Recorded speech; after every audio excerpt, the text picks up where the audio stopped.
Good morning everyone. कैसे हैं आप सब? अ, हम यहाँ पे ना बीबीए का एक क्वेश्चन पेपर है इनकम टैक्स का, वो सॉल्व करने वाले हैं। अगर आप बीकॉम ऑनर्स के स्टूडेंट हैं तो वो भी इस वीडियो को देख सकते हो। ठीक है, तो क्वेश्चन पेपर कौन सा होगा? नवंबर अटेम्प्ट का क्वेश्चन पेपर है। यहाँ पे आप देख सकते हैं नवंबर अटेम्प्ट, नवंबर नवंबर एंड दिसंबर में ये क्वेश्चन क्वेश्चन पेपर पूछा गया था 2019 में। ठीक है, और इसको हम सॉल्व करेंगे, पूरे क्वेश्चन पेपर को हम सॉल्व करेंगे। एंड मैं कोशिश करूँगा कि ये वीडियो काफ़ी शॉर्ट रहे और जल्द से जल्द इस क्वेश्चन पेपर को हम सॉल्व कर पाएँ। अगेन सिमिलर पैटर्न रहेगा, 75 मार्क्स का आपका क्वेश्चन पेपर आता है। एंड जो टाइम रहते हैं वो 3 आवर्स का टाइम रहता है, और अटेम्प्ट एनी 5 क्वेश्चंस। आपको 5 क्वेश्चंस अटेम्प्ट करने होते हैं आउट ऑफ 8 क्वेश्चंस। 8 क्वेश्चंस में से आपको 5 क्वेश्चंस अटेम्प्ट करने पड़ते हैं। ठीक है, तो स्टार्ट करते हैं with first question. First question देखो क्या पूछ रहा है। यहाँ से मैं पढ़ना स्टार्ट कर रहा हूँ।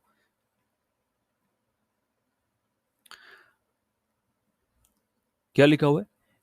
अब इसमें बताना क्या है कि एनी 10 इनकम्स बतानी है हमें। Any 10 incomes which do not form part of total income. आपकी जो टोटल इनकम होती है उस टोटल इनकम में ये कोई भी ऐसी 10 इनकम्स आपको बतानी है जो आपकी टोटल इनकम में काउंट नहीं होने वाली हैं। आपकी टोटल इनकम कौन कौन सी है? मेजर हेड्स कौन से होते हैं इनकम के? आपको पता ही है, मेजर हेड्स होते हैं, एक सैलरी की इनकम होती है, एक हाउस प्रॉपर्टी की इनकम होती है, एक कैपिटल गेन की इनकम होती है, एक बिजनेस प्रोफेशन की इनकम होती है, और अदर सोर्सेज की इनकम होती है। अब इन्हीं में से कुछ यानी कोई 10 इनकम होंगी जो आपकी इन टोटल इनकम में काउंट नहीं होती, यानी उनको एग्जम्प्ट किया गया है आपके इनकम टैक्स के अंदर। तो यहाँ पे कुछ कहानी क्या लिखी हुई है, यहाँ पे आप देख सकते हो। यहाँ पे कहानी क्या लिखी हुई है, अगर मैं इतना पढूं थोड़ा सा, अगर मैं मेन मेन चीज़ों को हाईलाइट करूं आपके लिए, तो यहाँ पे लेट मी टेक हाइलाइटर। तो हाइलाइटर येलो कलर का हम हाइलाइटर ले लेते हैं। अगर ये वीडियो, अगर आपको लग रहा है कि ये स्लो वीडियो जा रही है, तो आप इसको, इसकी वीडियो की स्पीड को इंक्रीज कर सकते हो। इसको 1.5x या फिर 2x की स्पीड पे वीडियो को चेक कर सकते हो। ठीक है, नाउ यहाँ पे क्या लिखा हुआ है? It is generally believe that one can't have best of both the words, especially when it comes to income and taxation। यानी पता क्या बोल रहा है? ये बोल रहा है कि द मोर वन अर्न्स, यानी अगर कोई जितना ज़्यादा कमाएगा उसको उतना ज़्यादा टैक्स पे करना पड़ता है, टैक्स की लाइबिलिटी उसकी बनती है। अब ये यहाँ पे राम का नहीं बोल रहा और कुछ नहीं बोल रहा, जो सॉल्यूशन है वो थोड़ा सा नीचे दिया हुआ है। But not many people are aware that this is not completely true। There exist certain type of income for which your income tax liability is zero.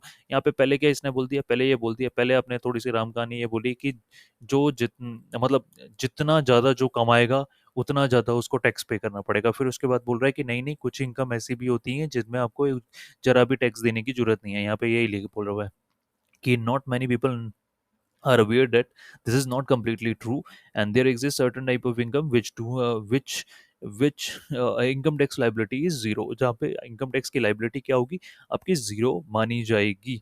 ठीक है, आगे क्या लिखा हुआ है? Such incomes are not added to your total taxable income for the assessment year and there remains tax free. यानी इनको जो आपकी, जब आप टैक्स सारी सारी की सारी इनकम्स जब आप कैलकुलेट कर रहे होगे, पांचों हेड की इनकम जब आप कैलकुलेट कर रहे होगे और उसको ऐड करके आपका जो ग्रोस टोटल इनकम आता है, पांचों हेड को जोड़ते हो ना तो ग्रोस टोटल इनकम आता है। तो तो उसमें तो उसमें इनको काउंट नहीं किया जाएगा। बेसिकली जो इसका सेक्शन की बात करूँ तो इसका सेक्शन नंबर होता है सेक्शन नंबर 10। यहाँ पे जो सेक्शन यूज होने वाला है सेक्शन नंबर 10। इनकम टैक्स के अंदर सेक्शन नंबर 10 के अंदर ऐसी सारी इनकम लिखी हुई हैं जो आपके ऊपर टैक्सेबल नहीं होती। तो बेसिकली आप सेक्शन नंबर 10 करने वाले हैं यहाँ पे। ठीक है, तो यहाँ पे फिर उसके बाद में जैसे कुछ यहाँ पे बोला हुआ है, individual tax payer opting for new tax regime would have to forgo 70% exemption and deduction, these deductions under the EDC. However there are, अब ये इसके अंदर क्या बोल दिया है कि जो नया टैक्स यहाँ पे मैं आपको बता देता हूँ कि क्योंकि सॉल्यूशन तो नीचे से ही स्टार्ट हो रहा है, तो अभी यहाँ पे पूरी राम कहानी लिखी हुई है। तो यहाँ पे क्या बोल रहा है, अगर आप न्यू टैक्स वाला बेनिफिट लेते हो। देखो, दो तरीके से टैक्स लगते हैं आज की डेट में। एक तो ओल्ड टैक्स स्ट्रक्चर है, एक न्यू टैक्स स्ट्रक्चर है। तो ओल्ड टैक्स स्ट्रक्चर क्या बोलता है? ओल्ड टैक्स स्ट्रक्चर बोलता है कि भैया हमारा जो वही 5%, याद होगा अगर आपको क्लास में याद आ रहा होगा, कि अगर आपको थोड़ा भी याद हो कि जिसके अंदर 2.5 लाख तक नील होता है, फिर 2.5 लाख के बाद 5 लाख तक आपको 5% टैक्स देना पड़ता है, और फिर उसके बाद 5 से लेके 10 लाख तक आपका कितना होता है? 20% का टैक्स होता है, और फिर 10 लाख से ऊपर आपको 30% का टैक्स देना पड़ता है। इसे ओल्ड टैक्स रिजाइम कहते हैं, ओल्ड टैक्स बोलते हैं। ठीक है। अब न्यू टैक्स के अंदर क्या है? न्यू टैक्स के अंदर अलग अलग रेट हैं आपके, आपको क्या कहते हैं, 2.5, फिर 5, फिर 7.5, फिर 10, ऐसे ऐसे टैक्स रेट है, 12.5 लाख, फिर ऐसे ऐसे है। तो न्यू टैक्स के अंदर ना आपके पास कुछ जो डिडक्शंस है, जो 80C से 80D तक की जो डिडक्शंस होती हैं वो अलाउड ही नहीं होती। ठीक है। तो यहाँ पे वही कहानी बोल रहा है कि अगर आप न्यू टैक्स ले लेते हो ना, तो आपका टैक्स रेट तो कम हो जाता है, लेकिन आपको जो वो डिडक्शंस जो मिलती थी 80C वाली या 80D वाली, यानी 80C से लेके 80U तक की डिडक्शंस होगी ना, वो आप क्लेम नहीं कर पाओगे। ठीक है। बट क्लेम नहीं कर पाओगे, बट फिर भी आगे लिखा हुआ है कि कुछ तो एग्जम्पशंस हैं ही, यानी सेक्शन 10 वाली तो क्लेम कर सकते हो ना। सेक्शन 10 वाली जो एग्जम्पशंस होती है ना, वो अलग हैं। 80C से लेके 80U तक की जो डिडक्शंस है ना, वो अलग है। सुनो, मेरी बात को समझो, दो तरह है। एक तो डिडक्शंस की बात कर रहा हूँ, जो सेक्शन नंबर 80 है, सेक्शन नंबर 80, यहाँ पे देखो, सेक्शन नंबर 80, सेक्शन नंबर 80 जो है वो है डिडक्शंस। ठीक है। कि 80C बोलता है कि यहाँ पे इन्वेस्ट करोगे वगैरह ये सब चीज़ें। तो 80D होता है, 80 जो डी होता है वो हेल्थ इंश्योरेंस के लिए होता है, और 80 TTA होता है जो अगर आपके पास सेविंग अकाउंट से कोई इंटरेस्ट मिल रहा है तो वो हो रहा है। तो यहाँ पे यही चीज़ें लिखी हुई, 80D और 80 TTA वगैरह ये सब लिखा हुआ है।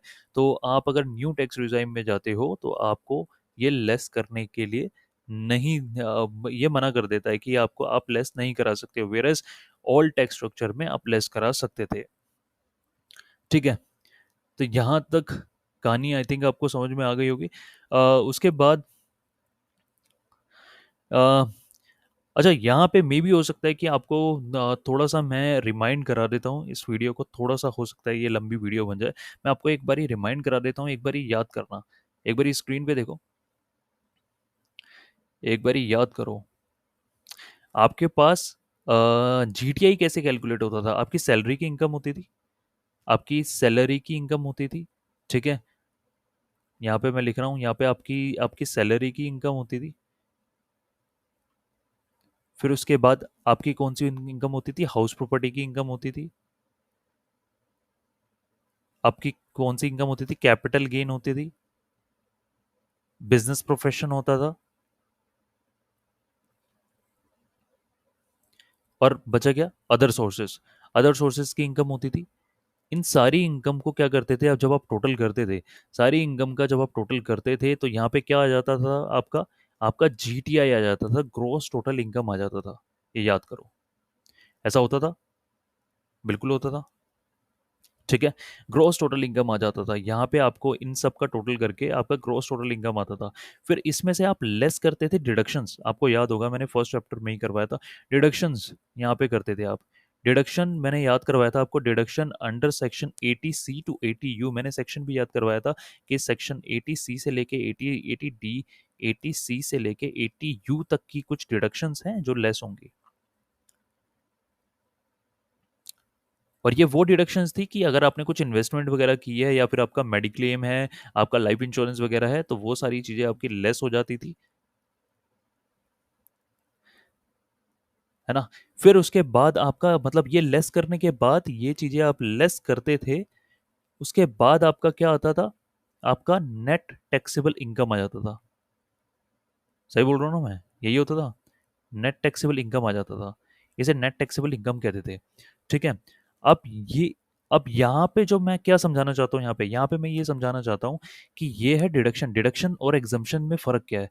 डिडक्शंस हैं ये, जो ये यहाँ पे लेस होने वाली है। अब व्हाट इज एग्जम्पशंस? एग्जम्पशंस होती हैं ऐसी ऐसी इनकम जो एग्जम्प्ट हैं, जिन पे टैक्स ही नहीं लगता। What is exemption? एग्जम्पशन का मतलब होता है कि जिनके ऊपर टैक्स ही नहीं लगेगा, यानी वो ऐसी इनकम जो अगर हो रही है तो आपको आपके आपको टैक्स ही देने की जरूरत नहीं, यानी इसके अंदर ऐड ही नहीं होगा। जब ऐड ही नहीं होगा तो टोटल भाई जीटीआई के अंदर काउंट कैसे होगा? ये वाली जो इनकम होती हैं, ये ऐसी इनकम होती हैं जो आपके किसी भी हेड में नहीं जाएंगी, और ये जीटीआई में आती ही नहीं है। जब जीटीआई में ही नहीं आएगी तो फिर लेस, तो समझ रहे हो, डिडक्शन देखो, डिडक्शन होती है लेस होती है, एग्जम्पशन होती है वो आती ही नहीं है क्योंकि उस पर टैक्स ही नहीं लगता। तो यही यहाँ पे थोड़ा सा मैं डिफरेंस समझाने की कोशिश कर रहा था आपको। तो आई होप आपको ये समझ में आया होगा कि डिडक्शन और एग्जम्पशन में क्या डिफरेंस होता है। ठीक है, मैं साथ साथ में कुछ पॉइंट्स भी क्लियर कर रहा हूँ अगर आपको डाउट, ताकि आपके डाउट ना रह जाए एटलीस्ट। चलो अब हम हमारे बैक टू टॉपिक पे आ जाते हैं। अब आपको आई होप समझ में आएगा यहाँ पे क्या लिखा हुआ है इस पैराग्राफ के अंदर। ये जो ये पैराग्राफ है, ये वाला जो पैराग्राफ जो दिया हुआ है सर, क्या लिखा हुआ है इसके अंदर? ये लिखा हुआ है कि अगर आप नए टैक्स में चले जाते हैं तो वहां पे आपको जो 80C से लेके 80U तक की जो डिडक्शन हम मैं जो लेस कर रहा था ना, वो नहीं मिलेगी, वो अलाउड ही नहीं होगी। बट आप एग्जम्पशंस तो आप ले सकते हो। एग्जम्पशन जो थी ना, वो तो भैया नए में भी ले सकते हो, पुराने में भी ले सकते हो, तो ये टैक्स एग्जम्पशन तो आप ले ही सकते हो। तो ये लिखा हुआ है यहाँ पे। आई होप अब आपको जाके समझ में क्लियर हो गया होगा। अब हम एक एक करके ऐसी एग्जम्पशंस के बारे में बात करते हैं कि ऐसी कौन सी इनकम है जो एग्जम्प्ट होती हैं। जैसे कि फर्स्ट फर्स्ट जो है, फर्स्ट कौन सा है? इंटरेस्ट। इंटरेस्ट, अगर कोई आपको इंटरेस्ट रिसीव हो रहा है, इंटरेस्ट अगर आपको रिसीव हो रहा है ऑन पोस्ट ऑफिस के सेविंग अकाउंट बैलेंस से, अगर आपको पोस्ट ऑफिस का कोई, पोस्ट ऑफिस के अंदर अगर आपने सेविंग बैंक अकाउंट अगर आपने खोला हुआ है, पोस्ट, पता है आपको पोस्ट ऑफिस के अंदर ही जो अ, मैं यहाँ पे आपको क्लियर करना चाहता हूँ, सिर्फ बैंक्स के अंदर ही आप अपना सेविंग अकाउंट ओपन नहीं सिर्फ नहीं कर सकते। आपको अगर अपना सेविंग अकाउंट ओपन करवाना है तो आप पोस्ट ऑफिस में भी जाके कर सकते हैं। तो अगर आप अपने क्या कहते हैं दादाजी, क्या कहते हैं दादी वगैरह के जो अकाउंट्स अगर उनसे पूछेंगे ना, तो उनके कुछ उनमें से आजकल तो कोई भी पोस्ट ऑफिस में अकाउंट नहीं खुलवाता, लेकिन पहले के लोगों के ना अकाउंट खुले होते थे पोस्ट ऑफिस के अंदर। उन्होंने अपना सेविंग अकाउंट खोला होता था, एफडी का, एफडीज कराई हुई होती थी, एफडीज कराई होती थी। तो वो जो अगर इंटरेस्ट मिलेगा तो ये एग्जाम्प्ट होता है। तो यहाँ पे क्या लिखा हुआ है देखो, यहाँ पे इस पैराग्राफ में लिखा भी है, इस पैराग्राफ में लिखा भी है, interest receive on the post office saving account is exempted. वो एग्जाम्प्ट होता है किसमें? सेक्शन नंबर 10 के अंदर। अब देखो सेक्शन नंबर 10 सब सेक्शन 15 और क्लोज 1। ठीक है, अब आपको इतना पूरा याद करने की जरूरत नहीं है, आप सिर्फ इतना याद कर लो, सेक्शन नंबर 10, एज पर सेक्शन नंबर 10। सेक्शन नंबर 10 में लिखा हुआ, बस इतना याद कर लो चलेगा आपका। आपके उसमें इन डिटेल में आपको स्टडी करने की जरूरत नहीं है कि 10 सब सेक्शन फर्स्ट 15 फिर उसके बाद में उसका क्लोज 1, ये याद करने की आपको जरूरत नहीं है, सिर्फ 10 याद करोगे तो भी चलेगा। कि बस आपको इतना याद करना है कि इंटरेस्ट भैया, इंटरेस्ट रिसीव अगर पोस्ट ऑफिस से रिसीव हो रहा है, ठीक है, सेक्शन नंबर 10 के अंदर उसको एग्जम्प्ट कर रखा है कि हाँ कि उसमें नहीं होगा, बट ये सर्टन लिमिट तक है। ऐसा नहीं है कि आपको जितना भी, भैया किसी ने अगर करोड़ रुपए की सेविंग अकाउंट में पैसा डाल डाल रखा है तो उसके ऊपर उसका इंटरेस्ट तो लाखों में आएगा। तो अब जब लाखों में इंटरेस्ट आ रहा है तो फिर यार भैया वो टैक्सेबल हो जाएगा। तो यहाँ पे सर्टन लिमिट तक बोला हुआ है कि हाँ हम एग्जम्प्ट करा देंगे। ठीक है, तो यहाँ पे क्या लिखा हुआ है? Interest receive from the post office was exempted from tax via notification dated, जो एक ये नोटिफिकेशन आई थी 3 जून 2011। अब आपको डेट याद करने की जरूरत नहीं है, बस इतना याद रखो कि अगर इंटरेस्ट रिसीव हो रहा है आपको कितना, 3,500 का इन केस ऑफ इंडिविजुअल्स, और अगर 7,000 का in case of joint account. अगर आप जॉइंट अकाउंट है मतलब किसी और के साथ में खोला हुआ है आपने, तो 7,000 तक का माफ है। 7,000 तक का अगर इंटरेस्ट आपको रिसीव हो रहा है तो माफ है, उस पर कोई टैक्स देने की जरूरत नहीं है। और 3,500 अगर एज अ इंडिविजुअल आपने खोला हुआ है तो उस पर भी आपको कोई टैक्स देने की जरूरत नहीं है। तो यहाँ पे ये फर्स्ट पॉइंट आपको खत्म हो जाता है, उससे ज़्यादा आपको डिटेल में जाने की जरूरत नहीं है, मोर देन सफिशियंट है। ठीक है, अब इसके अंदर और भी कहानी बोल रहा है, आपको इतना रीड करने की जरूरत नहीं है। ठीक है, हम डायरेक्टली नेक्स्ट पॉइंट के ऊपर चलते हैं। सेकंड सेकंड नंबर पॉइंट अब क्या बोल रहा है? Gratuity received from the employer. Gratuity receive from your employer. अब ग्रेजुटी क्या होता है मैं इसको समझाने जा रहा हूँ। अच्छा, ग्रेजुटी होता क्या है कि पहले तो इसका मतलब समझ लो। देखो क्या होता है कि ना, जब कोई बंदा किसी ऑर्गेनाइजेशन के अंदर अम, जब कोई बंदा किसी ऑर्गेनाइजेशन के अंदर 5 इयर्स से ज़्यादा टिक जाता है, 5 साल से ज़्यादा टिक जाता है, ठीक है, ऑर्गेनाइजेशन में 5 साल से ज़्यादा टिक जाता है, इसका मतलब क्या है, वो लॉयल है, ठीक है। इससे खुद ही पता चल रहा है, 5 साल रखे गए हैं। अब ऐसा तो नहीं है भाई, जिंदगी भर तो काम वाली बात नहीं आ जाती। 5 साल एक नॉर्मल टाइम पीरियड रखा हुआ है कि अगर कोई 5 साल भी बिता देता है किसी 5 साल से ज़्यादा का टाइम पीरियड बिता देता है किसी ऑर्गेनाइजेशन में, तो उस पर्सन को लॉयल बोला जाता है। तो फॉर अ लॉयल्टी, अगर वो बंदा क्या कहते हैं, कहीं जा रहा होता है छोड़ के, चाहे उसकी रिटायरमेंट हो रही होती है, वैसे तो देखो जनरली ये रिटायरमेंट के टाइम पे मिलता है, जब वो रिटायर हो रहा होता है और उसका जो टाइम पीरियड है वो 5 साल से ऊपर का है। जैसे आपके दादाजी वगैरह को मिलता होगा कि जब वो अगर वो रिटायर होते हैं, अगर वो रिटायर होते हैं तो रिटायरमेंट के टाइम पे उनको ग्रेजुटी मिलती है। तो ग्रेजुटी का मतलब ये होता है कि उन्होंने भैया 5 साल से ज़्यादा टाइम पीरियड बिताया हुआ ऑर्गेनाइजेशन में, और वो ऑर्गेनाइजेशन यानी वो कंपनी उनको इन रिवॉर्ड, ग्रेजुटी इन रिवॉर्ड, बदले में कोई कुछ देती है कि हाँ कि भैया आप हमारे लिए लॉयल थे, उस लॉयल्टी के बदले में हम आपको एज अ गिफ्ट दे रहे हैं कुछ चीज, तो उसे ही ग्रेजुटी बोला जाता है। बहुत ही सिंपल लैंग्वेज में मैंने आपको ग्रेजुटी समझाने की कोशिश की है। अब यहाँ पे कहानी क्या है भैया, एग्जाम क्या है, एग्जाम मतलब क्या, ग्रेजुटी टैक्सेबल है या नहीं है। जो भी पैसा ग्रेजुटी का मिलता है ना, तो देखो यहाँ पे क्या लिखा हुआ है कि अगर आपको ग्रेजुटी का पैसा मिलता है, अगर आप नॉन गवर्नमेंट एम्प्लॉय हो, प्राइवेट एम्प्लॉय हो, अगर आप प्राइवेट एम्प्लॉय हो तो 20 लाख तक, 20 लाख तक टैक्स एग्जम्प्ट होता है, ठीक है।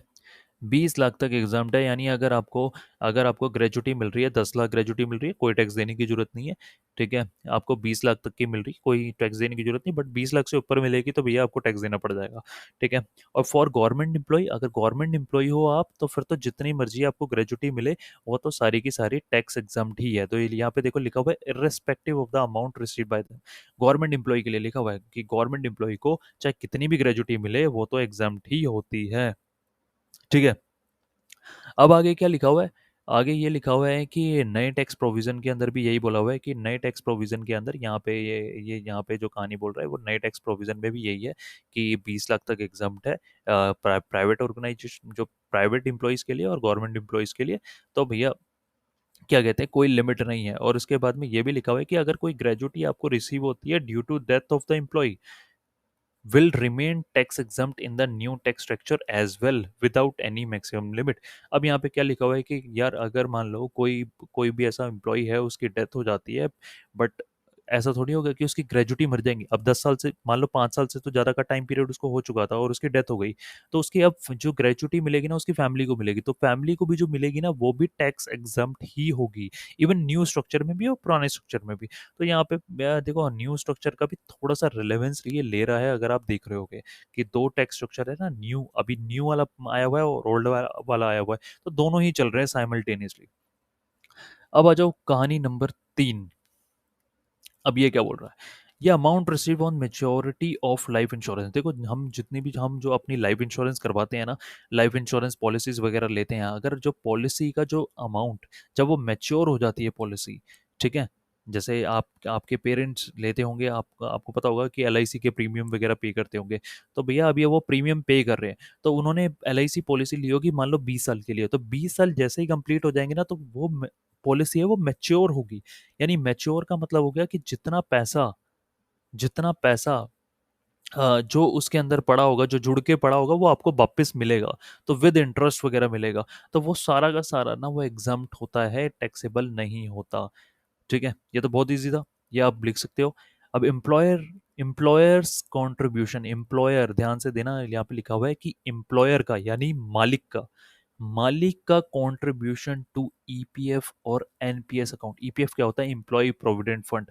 क्या होता है प्रोविडेंट फंड, क्या होता है, आपने सुना होगा पीएफ, है ना, आपके आपके आपने सुना भी होगा, किसी अपने घर में सुना होगा कि पीएफ वगैरह किसी का कटता है ना, पीएफ का पैसा किसी ने निकलवा लिया, ऐसा भी सुना होगा, है ना, कि पीएफ का पैसा मिल गया, है ना? ये सब आपने सुना होगा, प्रोविडेंट फंड इसको कहते हैं। ये ना एक तरह से ये होता है कि ना गवर्नमेंट ने ये प्रोविडेंट फंड का क्यों लेके आई थी प्रोविडेंट फंड? क्योंकि गवर्नमेंट ये चाहती थी कि आप जितने भी जो लोग हैं ना वो सेविंग की आदत डालें, जोड़ने की आदत डालें। तो जोड़ने के लिए ना उन्होंने क्या बोला, एक कंडीशन ही लगा दी। जितने भी जो जॉब करते हैं उनके ऊपर कंडीशन ही लगा दी कि तुम क्या करो, अगर तुम जॉब करोगे ना तो तुम्हें कुछ परसेंटेज ना अपनी सैलरी का एक जगह पे एक गुल्लक में डिपॉजिट कराना होगा, उसे ही प्रोविडेंट फंड कहते हैं। और साथ में एक और बेनिफिट दिया इसका कि आप जितना आप डिपॉजिट करोगे ना उतना ही आपका एम्प्लॉयर भी आपकी गुल्लक में डिपॉजिट करेगा, यानी वो समझ लो तुम्हारी गुल्लक डबल भर रही है। यानी आप जितना डिपॉजिट करोगे, जब 1,000 रुपये तुम डिपॉजिट कर रहे हो तो 1,000 रुपये तुम्हारा एम्प्लॉयर भी डिपॉजिट करेगा। तो यहाँ पे ये लिखा हुआ है कि एज पर द क्या कहते हैं, देखो यहाँ पे क्या लिखा हुआ है, कॉन्ट्रीब्यूशन मेड बाय। अब ये सब लिखने की जरूरत नहीं है, बजट प्रपोजल वगैरह क्या है, आपको बस इतना लिखना है कि हाँ एम्प्लॉयर का कॉन्ट्रीब्यूशन टू ईपीएफ और एनपीएस अकाउंट, ये है नेशनल पेंशन स्कीम अकाउंट। तो अगर कोई ऐसा है मतलब अगर ऐसा अकाउंट में पैसा अगर डाला जाता है तो वो एग्जम्प्ट होता है। अगर एनु और बट यहाँ पे क्या लिखा हुआ है, यहाँ पे एक लिमिट ले रखी है कि जो एनुअल कंट्रीब्यूशन होना चाहिए वो 7.5 लाख से ऊपर नहीं होना चाहिए। भाई मतलब तुम इतना कंट्रीब्यूट कर रहे हो कि पूरे साल में 7.5 लाख रुपए आप कंट्रीब्यूट कर देते हो, आपका एम्प्लॉयर। तो ये तो बहुत ज़्यादा कंट्रीब्यूट हो गया ना, तो 7.5 लाख से अगर ज़्यादा का कंट्रीब्यूशन हो रहा है तो वो टैक्सेबल हो जाएगा, अदरवाइज नहीं होगा ये। वैसे अगर लिमिट आप याद नहीं भी करोगे ना तो चलेगा, ये वाली जो लिमिट है 7.5 लाख वाली। आप बस इतना याद रख लो कि एम्प्लॉयर का जो कंट्रीब्यूशन अगर होगा ना ईपीएफ में तो वो क्या होगा, वो एग्जम्प्टेड है। ठीक है, यानी एग्जम्प्टेड है मतलब कि अ, वो एक तरह से आप ही का तो बेनिफिट है। अब आप बोलोगे कि उसमें कैसे काउंट होना था, एम्प्लॉयर आपके लिए ही जमा करा रहा है तो एक तरह से ये आपकी ही इनकम है। तो इसका पैसा आपको इन फ्यूचर में जब आप पीएफ से निकालोगे भी ना तब भी आपका क्या होगा, तब भी वो एग्जम्प्ट ही होगा। ठीक है। अब ये सब लिखा हुआ है कि कितना परसेंट होता है, क्या नहीं होता, कि 12% एम्प्लॉय को कराना होता है ना, ये सब क्या क्या कहते हैं, ये एम्प्लॉयर को कराना होता है 12%, एम्प्लॉय को 10% वगैरह, ये सब चीज़ें लिखनी होती है। ये आपको याद करने की जरूरत नहीं है, बस इतना याद कर लो बहुत है। एग्जाम में लिख के आ जाओगे, मार्क्स मिल जाएंगे। ये सब याद करने की जरूरत नहीं है। आगे चलो, यहाँ पे आ जाते हैं हम फिफ्थ पॉइंट पे। अच्छा, जो नेक्स्ट पॉइंट है, फिफ्थ पॉइंट क्या बोल रहा है, फिफ्थ पॉइंट ये बोल रहा है कि जो आपने ईपीएफ अकाउंट ऊपर अभी देखा ना आपने, एम्प्लॉय प्रोविडेंट फंड, पीएफ का, पीएफ के अकाउंट में जो पैसा गया, जितना आपने कंट्रीब्यूट किया, फिर आपके मालिक ने भी कंट्रीब्यूट किया, तो अब उस फंड के अंदर पैसा इकट्ठा होता जाएगा ना। अब वो जो पैसा इकट्ठा होता जाएगा उसके बदले में जो पीएफ वाले होते हैं, प्रोविडेंट फंड एक तरह से ये जो पैसा है एक बैंक अकाउंट में डिपॉजिट होता है। मतलब ये ईपीएफ जो क्या कहते हैं, एक ऑर्गेनाइजेशन है वो हैंडल करती है आपके पैसे को। ठीक है, उसके बदले में आपको इंटरेस्ट भी देती है। अब आप पैसा एक जगह पे डिपॉजिट कर रहे हो तो ऑब्वियसली आपको बदले में आपको इंटरेस्ट भी मिलेगा। तो यहाँ पे क्या बोल रहा है कि अगर आपको 9.5% तक का इंटरेस्ट मिल रहा है तो वो एग्जाम्प्ट है। यानी उस पैसे पे जितना भी आपका भाई जुड़ता जा रहा है, जुड़ता जा रहा है, 50 लाख हो गया जुड़ के, अब 50 लाख के ऊपर अगर आपके ऊपर आपको 9% का इंटरेस्ट मिल रहा है तो एग्जाम्प्ट है वो। मतलब वो भी तो एक तरह से आपकी इनकम हुई ना। यहाँ पे बात समझो, यहाँ पे हम क्या कर रहे हैं, हम बहुत सारी इनकम कर रहे हैं कि जो ना टैक्स फ्री है। यानी ये वाली इनकम पे आपको कोई टैक्स देने की जरूरत नहीं है, but subject to some limitation, कि सब्जेक्ट टू सम लिमिटेशंस, कि तो आपको कोई टैक्स देने की जरूरत नहीं है। बट अगर कोई आपके पीएफ का पैसा का कल को इंटरेस्ट हो जाता है ना, क्या कहते हैं, 10%, तो 9.5% तो कोई टैक्स नहीं देना। बाकी फिर वो आधा परसेंट होगा ना, आधे परसेंट पे आपको टैक्स देना पड़ जाएगा। तो यहाँ पे ये चीज़ कहानी बोली गई है। उसके बाद में क्या कहते हैं, यहाँ पे बोल रहा है interest and maturity amount receive from PPF. अब यहाँ पे फ़र्क क्या है, देखो एक सर, आपने तो पढ़ा है यहाँ पे ईपीएफ, अब यहाँ पे पीपीएफ क्या आ गया, पीपीएफ कहाँ, कौन सी राम कहानी आ गई। पीपीएफ में देखो क्या होता है, पब्लिक प्रोविडेंट फंड, और वो क्या था, ईपीएफ, एम्प्लॉय प्रोविडेंट फंड। अब देखो फर्क क्या है दोनों में, ईपीएफ और पीपीएफ में क्या फर्क है। पीपीएफ का मतलब होता है जो पोस्ट ऑफिस में खुलता है या फिर बैंक में खुद जाके कोई जनरल पब्लिक, कोई भी, जैसे कल को मैं मेरे को भी पीएफ का बेनिफिट, मुझे भी ये ईपीएफ अच्छा लगा। ईपीएफ ईपीएफ का मतलब होता है एम्प्लॉय, मतलब आप जॉब करते वक्त आप कुछ डिपॉजिट करा रहे हो पीएफ के अंदर, उसे तो उसका नाम है ईपीएफ। बट आप जॉब नहीं कर रहे, मान लो मैं बिजनेस कर रहा हूँ, बट मैं फिर भी ऐसा पीएफ वाला कुछ ऐसा कुछ बेनिफिट उठाना चाहता हूँ मैं, ठीक है, क्योंकि पीएफ के अंदर ना आपको ज़्यादा परसेंट ऑफ इंटरेस्ट मिलता है। पीएफ के पैसे में जब आप डिपॉजिट कराते हो तो ये थोड़ा लंबे टाइम के लिए होता है और इंटरेस्ट भी ज़्यादा मिलता है। तो मैं खुद से जाके कराना चाहता हूँ किसी बैंक में जाके या फिर पोस्ट ऑफिस में जाके, तो उसे पब्लिक प्रोविडेंट फंड होता है, यानी कोई भी जाके भाई करा ले। तो इसमें फिर वही नहीं होता, कोई एम्प्लॉयर नहीं होता ना, एम्प्लॉयर फिर थोड़ी डालेगा पैसा, तुम ही डालोगे जो डालोगे। तो इसमें क्या लिखा हुआ है कि आपने पीएफ के अंदर पैसा डाला, अब आप पीएफ के अंदर पैसा डालते जा रहे हो, हर महीने डाल रहे हो, ठीक है, एवरी ईयर आप पैसा डिपॉजिट करे जा रहे हो, हर मंथली डिपॉजिट किए जा रहे हो, और 10 सालों में वो पैसा जुड़ा जा रहा है, और अब वो मैच्योरिटी का टाइम आ गया, मैच्योर होने वाला है, मतलब मैच्योर का मतलब उसका टाइम पीरियड तुमने 10 साल के लिए कराया था, 10 साल पूरे हो गए, अब वो तुम्हारे पास पैसा आ जाएगा, ठीक है, वो जुड़ता जाएगा, वो गुल्लक टूटेगी ना, वो पैसा आएगा तुम्हारे पास। जो भी पैसा उस पीएफ का मिलेगा जुड़ के, जो मैच्योर होगा, वो टैक्स फ्री है ना, वो टैक्स फ्री है, और होना भी चाहिए टैक्स फ्री, क्योंकि वो तुम्हारा ही पैसा था डिपॉजिट करा के। तो वो तो मैच्योरिटी अमाउंट जो रिसीव होगा वो तो टैक्स फ्री है ही, ठीक है, और उसके ऊपर जो इंटरेस्ट भी, जितना भी इंटरेस्ट जुड़ा होगा 10 सालों का, भाई इंटरेस्ट जितना भी जुड़ा होगा वो भी एग्जम्प्ट है, मतलब उस पर भी कोई टैक्स देने की जरूरत नहीं है। तो ये वही कहानी बोल रहा है कि हाँ कि आपको कोई टैक्स देने की जरूरत नहीं होती, ठीक है।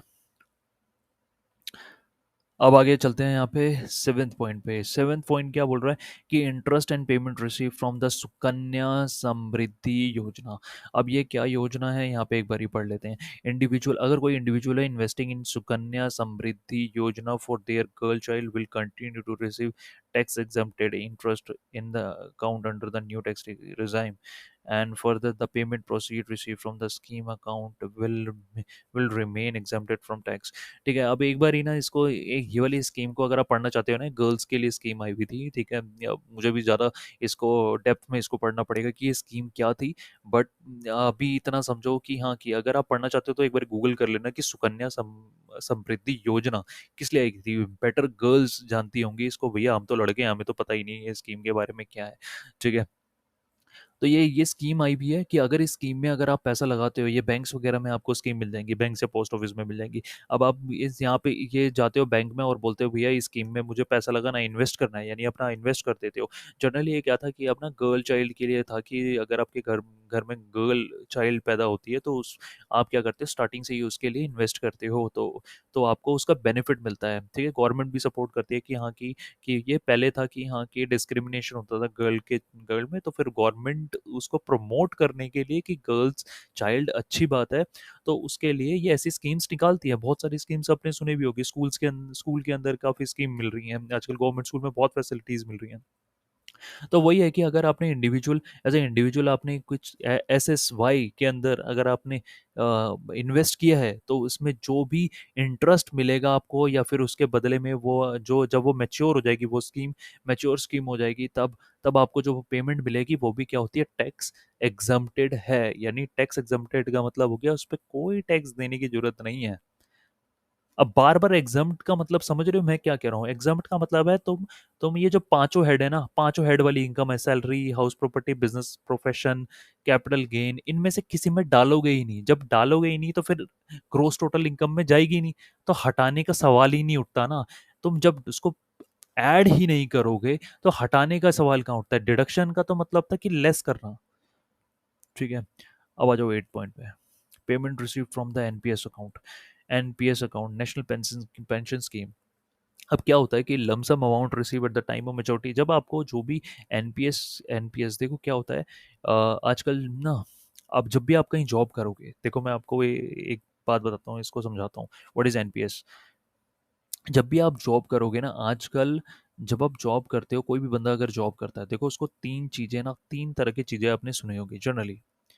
जनरली तीन चीज़ें सुनी होगी, इसकी भी ना कोई लिमिट है कि एक लिमिट ऑफ सैलरी में ही आपको ये वाली तीन चीज़ें मिलती हैं। कोई भी बंदा जो जॉब करता है ना, तो उसको देखो आपने सुना होगा तीन चीज़ें मिलती हैं। ईएसआई, एक सुना होगा ईएसआई,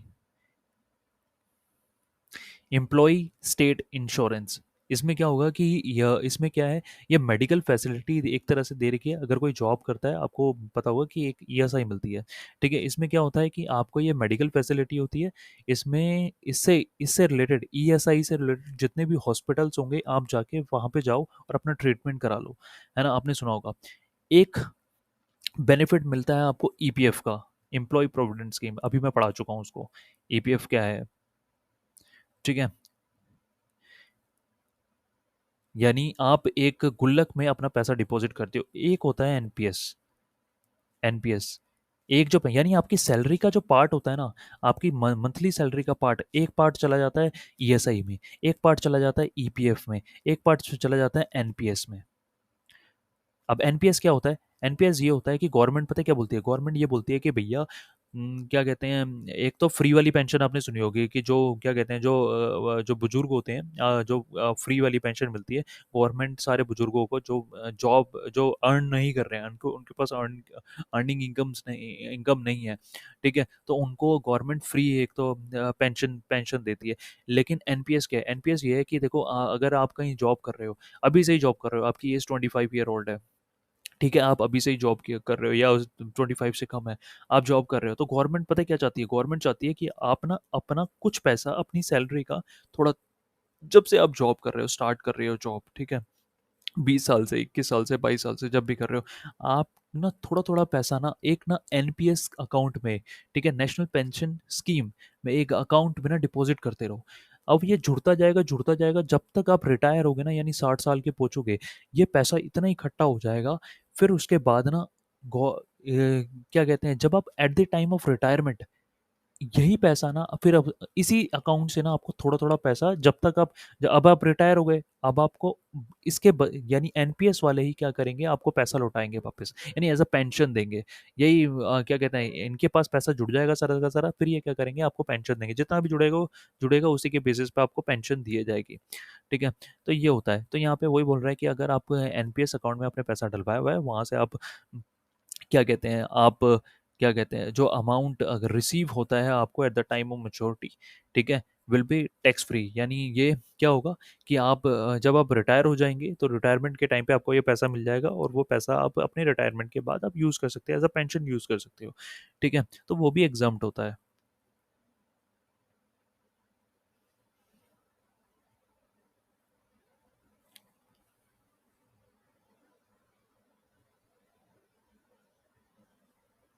ठीक है, अब आगे क्या बोल रहा है कि कुछ कंडीशन बोल रहा है कि भैया कि आप पूरा 100% नहीं निकाल सकते, यानी मेच्योरिटी के टाइम पे पूरा का पूरा 100% नहीं देंगे, 60% आपको दे देंगे, 60% आपको आप विड्रॉ कर सकते हो, ठीक है, वो भी टैक्स फ्री है, और 40% आपको नहीं लौटाएंगे, 40% में बदले में थोड़ा थोड़ा आपको पैसा देते रहेंगे। तो 40% के इसलिए थोड़ा थोड़ा आपको पैसा, अब ऐसा नहीं है ना कि भैया रिटायरमेंट 60 साल के हो गए और 60 साल में इकट्ठा तुम्हें 50 लाख रुपए मिल रहा है, 50 लाख तुमने उड़ा दिए, नहीं ना। एंड पेंशन स्कीम का वो क्या था, ऑब्जेक्टिव क्या था? ऑब्जेक्टिव तो यही था ना कि आप जब तक, भैया बुजुर्ग, जब तक आप जियोगे, है ना, आपको थोड़ा थोड़ा पैसा एज अ पेंशन मिलता रहे, वही तो ऑब्जेक्टिव था ना। तो तुम एक बार में सारा कैसे निकाल लोगे? तो उन्होंने यहाँ पे बोला हुआ है कि हाँ भाई 60% निकाल सकते हो, तो वो टैक्स फ्री है, बाकी जो 40% है वो तो आपको क्या कहते हैं, कोई एन्यूटी प्लान खरीदना पड़ेगा। एन्यूटी प्लान का मतलब होता है कि हर महीने आपको कुछ ना कुछ फिर बेनिफिट देता रहेगा उस पैसे का, ठीक है। अब ये पूरी इतनी ग्राम कहानी पढ़ने की जरूरत नहीं है, मैंने जितना बताना था मैंने बता चुका है, उतना लिख के आ जाना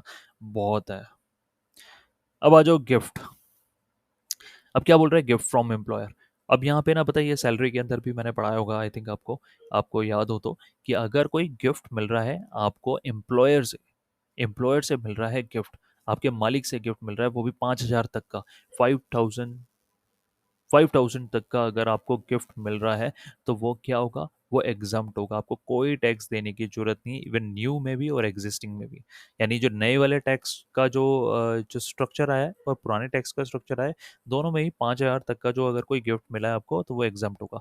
अब फूड कूपन की बात हो रही है, फूड कूपन में देखो एक बारी क्या लिखा हुआ है। यहाँ पे ये बोल रहा है कि अगर कोई एम्प्लॉयर है, जैसे एम्प्लॉयर है, फ्री फूड कूपन प्रोवाइड कर देता है, ठीक है। फ्री फ्रूट कूपन प्रोवाइड कर देता है कि जैसे कि एक कूपन्स दे रहता है कि जैसे ना आप गूगल जैसी कंपनी वगैरह में जाओगे या कोई अच्छी कंपनीज में जाओगे ना, वहाँ पे ना आपको कूपन्स मिल जाते हैं। और वहीं पे कुछ कैंटीन्स होती हैं, तो आप क्या करोगे, या फूड कॉर्नर होते हैं, वहाँ पे क्या करोगे, उनको वो मंथली आपको फूड कूपन दे देंगे, आप वहाँ से वो उस फूड कूपन से यूज़ करके आप कुछ भी खा सकते हो। या फिर भाई बाहर का जैसे डोमिनोज का दे दिया लेट से, तो डोमिनोज में जाके आपने उसको अवेल कर लिया और food and beverages, free food and beverages आपने खा लिया। बट ये ना, इसका ना प्रपोजल आया हुआ है कि इसको ना रिमूव करने वाले हैं। ठीक है, अभी तक तो एग्जाम्प्ट है, बट हाँ कि बहुत जल्दी ये एग्जाम्प्ट, ये भी टैक्सेबल भी हो जाएगा। भैया फूड कूपन देने का पर्पस क्या है भाई, सैलरी एक तरह से तुम दे रहे हो, है ना, एक तरह से यही हो गया। तो ये ये कोई काम का नहीं है मेरे हिसाब से भी ये हट ही जाना चाहिए फूड कूपन वाला। ठीक है। कम्यूटेशन ऑफ पेंशन, अब ये क्या लिखा हुआ है, दो दो तीन पॉइंट रह गए हैं, कम्यूटेशन ऑफ पेंशन, फिर लीव एनकैशमेंट, फिर वीआरएस।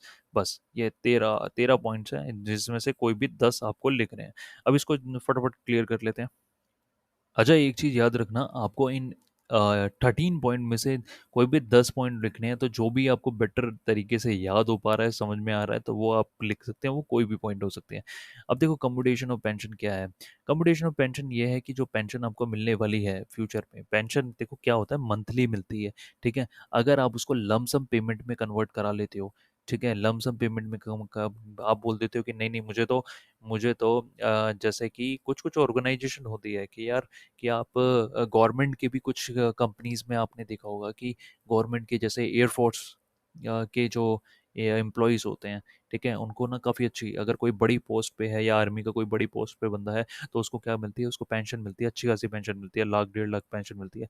अब आप क्या क्या स्ट्रक्चर, अब आप क्या चाहते हो, अब आप लमसम पेमेंट चाहते हो। ठीक है, आप ये नहीं चाहते हो मंथली मिले, लेकिन मेरे को एक एक लमसम पेमेंट मुझे मिल जाए। तो उसमें क्या लिखा हुआ है, उसमें लिखा हुआ है कि 1/3, अगर लमसम पेमेंट मिल रही है, तो 1/3 कम्यूटेड पेंशन, कम्यूटेड मतलब इकट्ठी पेंशन अगर आपको मिल रही है, received is exempted from tax, यानी जितनी भी पेंशन आपको इकट्ठी मिल रही है, वैसे तो मंथली मिलनी चाहिए थी, ठीक है, मंथली मिलती तो वो एग्जाम्प्ट, मंथली मिलती तो वो एग्जाम्प्ट नहीं, एग्जाम्प्ट मैं गलत बोल रहा हूँ। ठीक है, अगर आप कम्यूटेड पेंशन अगर इकट्ठी आप ले लेते हो लमसम, मतलब उसको लमसम लेने की कोशिश कर रहे हो, तो 1/3 यानी 1/3 पेंशन आपकी क्या हो जाएगी, एग्जाम्प्ट हो जाएगी। जैसे अगर आपको 9 लाख 9 लाख अगर आप इकट्ठे पेंशन अपनी निकलवा रहे हो, तो उसमें से 1/3 यानी 3 लाख जितनी आप एग्जाम्प्ट हो जाएगी, यानी उस पर कोई टैक्स देने की जरूरत नहीं है, 6 लाख पर आपको टैक्स देना पड़ेगा यहाँ पे। बट यहाँ पे एक चीज़ देखो क्या लिखा हुआ है, इफ़ ग्रेजुटी इज रिसीव्ड, यानी अगर साथ में आपको ग्रेजुटी भी रिसीव हो रही है, तो देखो क्या बोल रहे हैं यहाँ पे, अगर आपको ग्रेजुटी, अभी ऊपर बताया मैंने क्या ग्रेजुटी है, ग्रेजुटी एक गिफ्ट है कि जो लॉयल्टी के बदले में, अगर आपने 5 साल से ज़्यादा टाइम बिताया तो ग्रेजुटी के बदले में आपको मतलब आपको लॉयल्टी के बदले में आपको पैसा मिलता है। अगर आपको ग्रेजुटी मिल रही है, ग्रेजुटी तो मिल ही रही है, साथ में आपको पेन ग्रेजुटी मिल रही है, यहाँ पे लिखा हुआ है इफ़ ग्रेजुटी इज रिसीव्ड। देखो यहाँ पे क्या है, दो प्रोविजन आएंगे इसके अंदर, यहाँ पे समझो, इफ़ ग्रेजुटी इज रिसीव्ड, और एक आएगा नॉट रिसीव्ड ग्रेजुटी वाला पॉइंट आएगा। तो यहाँ पे देखो क्या लिखा हुआ है, यहाँ पे लिखा हुआ है अगर ग्रेजुटी रिसीव हो रही है तब 1/3 ऑफ पेंशन एग्जम्प्ट हो जाएगा। ठीक है, और अगर ग्रेजुटी नहीं रिसीव हो रही है तब हाफ। तो यहाँ पे देखो मैं क्या लिख सकता हूँ, यहाँ पे ग्रेजुटी की बात कर रहा हूँ, अगर आपको जो ग्रेजुटी है वो मिल रही है, ग्रेजुटी मिल रही है, यहाँ पे वाई का मतलब यस है, ग्रेजुटी नहीं मिल रही नो। ठीक है, अगर ग्रेजुटी मिल रही है तो जितना भी आपने पेंशन को कम्यूट करवा लिया, यानी इकट्ठी पेंशन आप ले रहे हो, तो वो वाला 1/3 लेस करवा लेना, 1/3 यानी एग्जाम्प्ट हो जाएगा, है ना। और अगर ग्रेजुटी नहीं मिल रही है, तो उस केस में आपको जो पेंशन का, जो कम्यूटेड पेंशन का, आपको वन हाफ, यानी हाफ, हाफ पे कोई टैक्स देने की जरूरत नहीं है। अब यहाँ पे पता है क्या बोल रहा है, यहाँ पे ये बोल रहा है कि यार उस बंदे को बेचारे को ग्रेजुटी तो मिली नहीं है ना, यहाँ पे कहना क्या चाहता है, बोल रहा है कि ग्रेजुटी तो मिली नहीं है, बंदे को एक तो ग्रेजुटी भी नहीं मिल रही है और अब पेंशन मिल रहा है, उसमें भी उसको टैक्स पेल दो नहीं।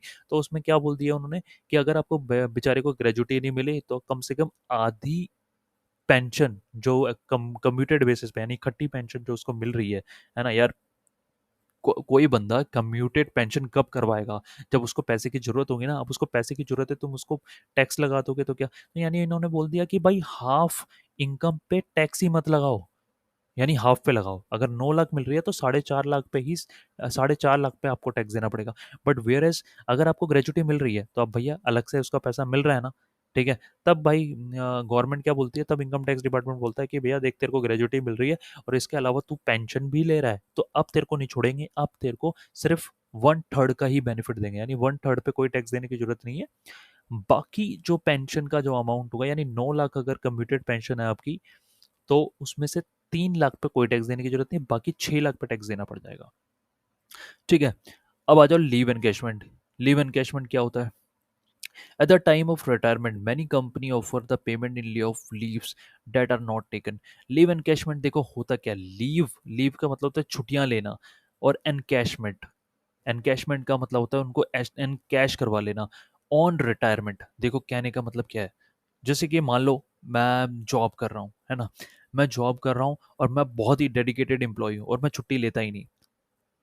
तो अब मैं छुट्टी नहीं लेता तो मेरी जितनी भी छुट्टियां हैं, मान लो मेरे को पूरे साल के अंदर 12 छुट्टी मिलती है या 13 या 15 छुट्टी मिलती है, लेट्स से 20 लीव्स मुझे मिलती हैं कि हाँ भाई 20 छुट्टियां ले लो। अब भाई मैं लेना ही नहीं चाहता, मैं हूँ बहुत डेडिकेटेड, ना ही मैं बीमार पड़ता हूँ ना ही कुछ, मैं बहुत डेडिकेटेड हूँ, बहुत डेडिकेटेड बंदा हूँ। तो ऐसे होते हैं एम्प्लॉयज़, हर ऑर्गेनाइजेशन में होते हैं। तो 20 छुट्टियाँ मेरे को मिलती हैं। एक साल पहले साल मैंने जॉब करी, उसमें 20 छुट्टियाँ मैंने ली ही नहीं। अब वो क्या होती है, ये छुट्टियाँ ना इकट्ठी होती रहती हैं। अब ये इकट्ठी होती जाएंगी, मैंने 10 साल जॉब करी मैंने, ठीक है, और रिटायरमेंट के टाइम पे मेरी छुट्टियाँ इकट्ठी हो गई थी, 20 छुट्टी एक साल की, और 10 साल का कितना हो गया, 200। तो 200 छुट्टी मेरी इकट्ठी हो गई थी। अब उसको क्या करते हैं, बहुत सारी ऐसी ऑर्गेनाइजेशन होती है वो लीव एनकैश करा देती है। एनकैश का मतलब हो गया कि भैया जितनी भी छुट्टियां तुम्हारी इकट्ठी हुई है ना, जो तुमने नहीं ली, उसका ना एनकैश कर देते हैं, यानी उसके बदले में तुम पैसे ले लो। ये लीव एनकैशमेंट बहुत बढ़िया कॉन्सेप्ट है, बहुत। ये आपको ज़्यादातर बड़ी ऑर्गेनाइजेशंस में मिलेगा, ये लल्लू पंजू कहाँ कंपनियों में काम करोगे ना, यहाँ पे लीव एनकैशमेंट वाला कोई कॉन्सेप्ट नहीं होता। बट अगर आप अच्छी कंपनी में अगर आप जाओगे, एमएनसीज में जाओगे, तो वहाँ पे लीव एनकैशमेंट का प्रोविज़न होता है, क्योंकि भाई वो मेहनती लोगों को प्रमोट करते हैं कि जो लोग ऐसे हैं भाई छुट्टी नहीं ले रहे, नहीं तो अदरवाइज़ भाई हर कोई छुट्टी लेगा ना, जब भाई लीव एनकैशमेंट ही नहीं दोगे, वो बोलेगा भाई मेरी तो वैसे भी छुट्टी नहीं लूँ तो तब भी कोई फ़ायदा नहीं है। तो लीव एनकैशमेंट का फ़ायदा भी, जो बंदा छुट्टी नहीं ले रहा है ना, आ रहा है डेली बेसिस पे काम कर रहा है, उसको कुछ तो बेनिफिट होना चाहिए ना, यानी उसके बदले में उसको पैसे मिल जाने चाहिए। तो यहाँ पे क्या लिखा हुआ है, at the time of retirement many company offer the payment in lieu of leaves that are not taken. अगर आपने कोई छुट्टियां जो नहीं ली हैं तो उसके बदले में आपको पैसे मिल जाते हैं। Leave encashment received by the non government employees exempted from tax up to the 3 lakh. 3 lakh, 3 lakh तक अगर आपको, 3 लाख तक अगर आप एग्जाम, 3 लाख तक आप एग्जम्प्टेड है। कोई प्राइवेट बंदा है, कोई प्राइवेट जॉब करता है, उसको 3 लाख तक लीव एनकैशमेंट मिल रहा है, यानी लीव को कन्वर्ट कर दिया कैश में। अगर मिल रहा है तो उसको कोई टैक्स देने की जरूरत नहीं, उससे ऊपर है तो फिर टैक्स देना पड़ेगा। और if the employee has opted the new tax regime, then the leave encashment received at the time of retirement will continue to remain tax exempt in the new tax regime। मतलब अगर उसने new tax regime भी ले लिया है तब भी उसको मिलेगा। यानी यार यहाँ पे पता है, एक लाइन ना सब जगह चिपकाई हुई है इन्होंने, पुराने में भी सेम है, नए में भी वही है। यानी एग्जम्पशन के केस में तो ओल्ड एंड न्यू सेम ही कहानी बोल रहा है। ठीक है। अब लास्ट पॉइंट क्या है, लास्ट पॉइंट, यार वीडियो मुझे लगा था कि मैं सारे क्वेश्चन कवर करा दूंगा, लेकिन मेरे को यहाँ पे समझाने में ही टाइम लग गया। कोई बात नहीं, चलो आप 2x की स्पीड पे देख लेना। वीआरएस क्या होता है, वॉलेंटरी रिटायरमेंट स्कीम। यहाँ पे क्या होता है कि कुछ लोग क्या होते हैं, जैसे कि आपकी ना एक पॉलिसी है, जैसे मान लो एयरफोर्स के अंदर ये बोला हुआ है कि 60 साल या फिर 65 ईयर्स के टाइम में, 65 ईयर के एज पे आप रिटायर हो गए। लेकिन कुछ लोग क्या करते हैं, कुछ लोग होते हैं कि भैया पहले ही रिटायरमेंट ले लेते हैं। जैसे कि मान लो कि कि कोई बंदा एयरफोर्स में काम करता है और उसकी रिटायरमेंट की एज होगी, रिटायरमेंट 65 की एज में जब वो जाएगा तब वो रिटायर होगा, और अभी की एज है उसकी 58। अब वो चाहता है कि भैया मेरे को 6 साल, मेरे को जो रिमेनिंग 8 साल है ना, मतलब और जितने भी जो टाइम बचा है वो करना नहीं चाहता। वो कह रहा है कि भैया मैं तो अभी खुद से ही रिटायरमेंट ले रहा हूँ, 58 की एज में ही। हालांकि वो रिटायर होगा 65 की एज में, लेकिन 65 का वेट नहीं करना चाहता वो बोल रहा है कि भैया मैं तो अभी ही रिटायर हो जाता हूँ 58 की एज में। उसे बोलते हैं वॉलेंट वीआरएस। वीआरएस ले लेना मतलब खुद से ही रिटायरमेंट का कब हल्ला बोल देना कि हाँ मैं तो रिटायर होना चाहता हूँ भाई। तो अब क्या होगा कि बहुत सारी कंपनीज ना इसको इस चीज़ को ना इस वाले इसको ना सपोर्ट भी करती है कि भैया कोई कह रहा है कि मैं खुद से ही रिटायर होना चाहता हूँ, अब भाई वो नहीं करना चाहता है ना, उसका मन भर हो चुका है या जो भी एक्स वाई जेड रीज़न हो सकता है कि वो चाहता है कि मैं अब रिटायरमेंट लेना चाहता हूँ। तो कंपनी ना अ, ऐसे बंदे को कंपनसेशन पे करती है। कंपनसेशन मतलब उसको मॉनेटरी बेनिफिट देने की कोशिश करती है कि हाँ कि ये बंदा रिटायर हो रहा है, ठीक है, तो कुछ तो इसको पे किया जाए ताकि ये बाकी टाइम पे, अगर ये बाकी टाइम रहता, यानी जो रिमेनिंग टाइम इसके बचे थे रिटायरमेंट के, तो उसमें कुछ कमाता ना। तो कंपनीज क्या करती हैं कि अगर आप पहले रिटायरमेंट ले लेते हो तो उसके बदले में कुछ आपको पे कर देती हैं। तो जो भी मॉनेटरी बेनिफिट जो आपको मिलेगा at the time of VRS voluntary retirement में, वो एग्जाम्प्ट होता है। न्यू रिजाइम में, ओल्ड रिजाइम में भी एग्जाम ही होता था। ठीक है, monetary benefit receive by the employee due to the opting for voluntary scheme shall remain exempted maximum up to, देखो यहाँ आगे क्या लिखा हुआ है, 5 लाख, 5 लाख तक एग्जाम है। यहाँ पे लिमिट क्या बोली हुई है, 5 लाख तक अगर आपको वीआरएस का अमाउंट मिल रहा है ना भाई, आप वॉलेंटियरली रिटायर हो रहे हो और आपकी कंपनी ने 5 लाख तक का अमाउंट दी है, तो वो एग्जाम्प्ट है। 5 लाख से ऊपर होगा तो फिर वो टैक्सेबल हो जाएगा। ठीक है, तो यहाँ पे हमारा ये वाला टॉपिक कवर हो जाता है। टॉपिक का नाम क्या था कि ऐसी कौन सी इनकम है जो हमारी टोटल इनकम में काउंट नहीं होती है। One of the most important topic या फिर मोस्ट इम्पॉर्टेंट क्वेश्चन बोलूँ एग्जाम पर्पस के लिए कि जो पूछा जाता है। ठीक है, ये 15 मार्क्स का क्वेश्चन था, आपका 15 मार्क्स का क्वेश्चन था। जितना मैंने बताया उतना भी लिख के आ जाओगे तो आपको 15 आउट ऑफ 15 मार्क्स मिल सकते हैं इजीली। ठीक है, नो डाउट फॉर इट। अब हमारे पास कुछ क्वेश्चंस बाकी के रिमेनिंग क्वेश्चंस बच गए हैं, तो मैं इस वीडियो को यहीं पे एंड कर रहा हूँ। ठीक है, क्योंकि फर्स्ट क्वेश्चन ही हमारा काफ़ी लेंदी हो चुका हुआ है। तो मैं कोशिश करूँगा कि जो बाकी जो रिमेनिंग जो सेकंड वीडियो होगी उसके अंदर मैं 2-3 क्वेश्चन या फिर हो सकता है कि पूरे रिमेनिंग क्वेश्चन ही मैं उसको डाल दूँ। ठीक है, अभी ये वाले जो फर्स्ट क्वेश्चन इस वीडियो के अंदर इस फर्स्ट क्वेश्चन ही रहने वाला है।